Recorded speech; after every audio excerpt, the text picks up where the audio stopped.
Hey everyone, welcome back to The Explainer. Today we're diving into a deeply provocative and honestly kind of unsettling chapter from the book Perverting Our Reproductive Nature. We're focusing on the chapter titled Privacy and Surveillance. The author hits us right out of the gate with this stark premise that our most private, intimate moments, the spaces we've historically assumed were totally our own, completely shielded from the outside world, are actually under constant invisible observation. We're going to explore how this massive shift doesn't just change the way we date, but literally rewires our psychology. So I want you to really think about this for a second. How has the digital age fundamentally altered human connection? Because the author makes a compelling case that we've basically invited an invisible audience right into the sacred space of romance. Think about your last date or a romantic night out. Were you just totally in the moment? Or was there a tiny nagging part of your brain hyper-aware of how this interaction might look if it were, say, captured on a screen later? The book argues that genuine, uninhibited intimacy is increasingly being swapped out for this pervasive performative anxiety. We aren't just connecting anymore. We're being watched. And deep down, we know it. And that brings us to this powerful quote, which really gets to the heart of the chapter. The age of privacy is over, and with it, something secret has been lost. The author is arguing here that trading our privacy for digital convenience hasn't just updated the tools we use to date. It has completely transformed how we act, how we speak, and how we actually feel inside our relationships. See, the idea is that secrecy is the very thing that allows vulnerability to breathe. When you tear down the walls that protect a private relationship, you're also tearing down the safety net that two people absolutely need to truly open up to each other. Section 1. The Death of Privacy. To really wrap our heads around this, we have to zoom out and look at the broader context of the book. The text argues that human reproductive design has been systematically fractured, piece by piece, over the last several decades. And we can trace this progression through the timeline laid out in earlier chapters. In the 1960s, technologies like hormonal birth control began severing sex from its natural biological consequences. Then, moving into the digital explosion of the 2000s, internet pornography started severing sex from physical relationships. And that brings us to today, and the third major fracture. Modern surveillance technology is severing intimacy from privacy. So it's not a sudden accident, right? It's a progressive, step-by-step technological disruption of natural human connection. Section 2. From courtship to curation. According to the text, the actual mechanics of modern dating have completely shifted away from natural discovery. Just contrast the historical reality of courtship with our modern reality. In the past, romance was built on hidden moments, love letters, whispered secrets, the slow, mysterious process of discovering another person over time.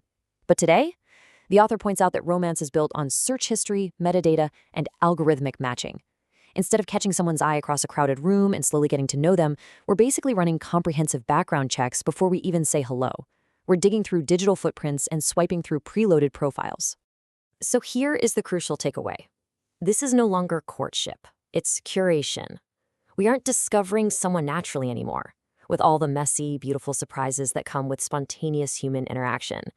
Instead, the author observes that we're consuming a highly curated, heavily edited, data-driven version of them.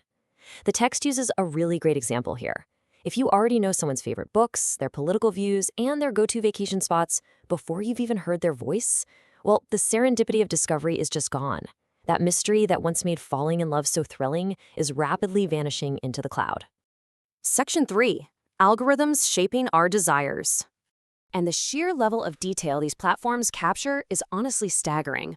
According to the text, apps are tracking our desire by monitoring our digital body language in ways we don't even consciously realize. They're logging the exact times of day we feel lonely or bored based on our usage spikes. They're measuring exactly how many milliseconds we linger on a specific photo of a specific body type. They analyze the slight hesitations before we swipe left or right, and they catalog our unspoken physical preferences with absolute ruthless efficiency. They literally know what we desire before we say it out loud, and often before we even admit it to ourselves. Which leads the author to pose this deeply provocative and, kind of unsettling question. Did I choose this, or did an algorithm choose it for me? When our deepest romantic instincts are being engineered by code, it creates a profound sense of psychological doubt about our own free will when it comes to love. Are we actually making real choices about who we want to spend our lives with?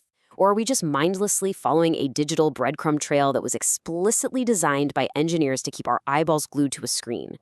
The author sums up this whole phenomenon with this incredibly powerful quote. What began as your preference becomes your prison. To put it simply, these algorithms are creating an echo chamber for your love life. They aren't introducing you to new things or challenging your preconceptions. They're trapping you in a loop of whatever you clicked on yesterday.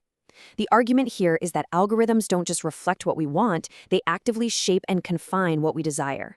They feed us a continuous loop of our own impulses, and in doing so, they basically eliminate the novelty, the mystery, and the beautiful unpredictability of true human connection. Section 4. Trust in a surveillance culture. We've all been there, right? Refreshing a screen to see if someone is online, completely stressing out because they're ignoring our message. Well, the author describes modern daters as romantic forensic scientists. Because we have all these shiny new tools to surveil people, we end up weaponizing them against the very people we're supposedly trying to love. We're constantly checking WhatsApp last seen statuses to see if they're awake. We obsessively analyze who liked whose Instagram photo from 3 years ago. We monitor location pings on Snap Maps, and we interpret moments of online silence as definitive signs of betrayal.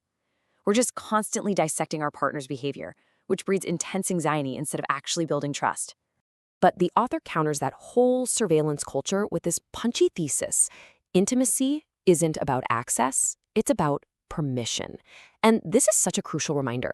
True connection requires the invitation to know someone. It requires them willfully opening the door for you. It requires vulnerability. It is absolutely not about having the technological ability to constantly track, monitor, and surveil them without their active, willing participation. Section 5. Performing for the cloud. The author defines this behavior as internalized surveillance. It's this psychological shift where we start actively self-editing our own private lives. We filter our emotions, we sanitize our behavior for this imagined audience watching us. For example, think about couples who choose a date location entirely based on how good it's going to look on Instagram, rather than whether they actually like the food or the atmosphere. Even in our most tender private moments, the book suggests we're constantly imagining how our romance might be captured, captioned, and consumed by others online. We essentially become actors in our own love lives. And you can see the tragedy of this shift so clearly in the internal dialogue of relationships. In the past, the primary overriding inner question was simply, do I love this person? But today, according to the text, that question has slowly morphed into, how does this look to everyone else? The author argues that we've replaced the true, risky vulnerability of opening your heart to someone with a cold, calculated form of personal brand management and content creation. The emotional stakes have completely shifted from internal connection to external validation. Section 6. Reclaiming the unseen. Let's break down the cold economics of this. According to the author's analysis of the modern romance economy, it is a very lopsided transaction. What does the user ultimately get out of it? Performative anxiety and the commodification of their private love life. And what does big tech get? Well, they get your data, immense profit, and a system of algorithmic compulsion. And algorithmic compulsion basically means engineering the app so your brain feels literally compelled to keep swiping, keep scrolling, and keep searching so that you never actually feel satisfied with the connection you find. The author states it bluntly. Big tech isn't in the business of connection. It's in the business of compulsion. Just think about it from a business perspective for a second. If a dating app actually found you your perfect soulmate match on day one, and you happily deleted the app forever, they would lose a customer. The assertion here is that these platforms do not actually profit from you finding lasting, genuine love. They profit from your heartbreak, your perpetual doubt, and your ongoing addiction to the chase. This brings us right back to the core thesis of the book.